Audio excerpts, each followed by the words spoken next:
Ehururu yo kutandika kombeka irwariro ry'amisho ebembirwa ba Lions Club of Ntungamo n'obureberezi bwa South Ankole yatongozibwe rizoba hashayi chamate kandi abayeta bo mukorogu bakora ebisasayizi obwe barukwiruka kwetorora etawuni okumanyisa abantu no kubashaba obuhagizi. South Ankole Diocese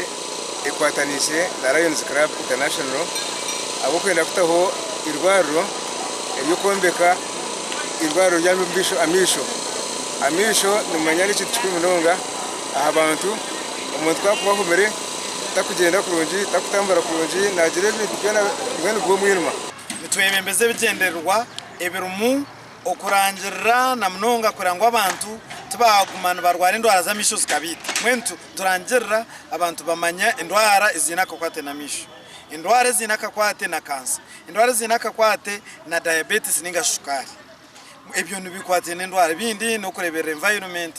bindi tukabingenjara. Irwareri niriza kombeka hakashozi chamate kandi aba batandikire hururu y'abantu emitwari 10 kurundana shiringi 10 za Uganda kureba ngo murumogu gwakorwa mu bwire. Ibi bikorwa itunga government nabo ntubisima akwari tuzakubintu byombeka nkebi nkabarwaro nkonga wahurira ngo Lions International yakwatanisa na South Ankole Diocese rero barundane sente zkwingana zityo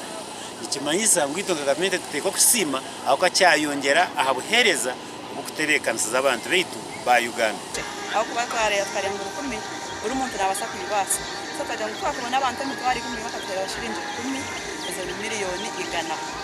nene twaba Lions Club twatanisa na Lions Club International tukongera hezinde nebinde biri kubara kana nebiyome bindi kabasa koro buherezo ubwo ahamisho ni Health Center 3 aba Diocese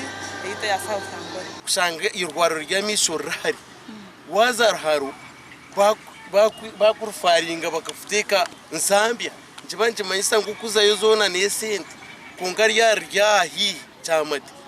so kwambuka aha ukaraguza imisho tokorenje bacakorwa mukama abasingo mu kwiruka n'abaguro bukonji bwo kuhangura no kuhagira mu rumogu ogwo kombeka nabo basimwa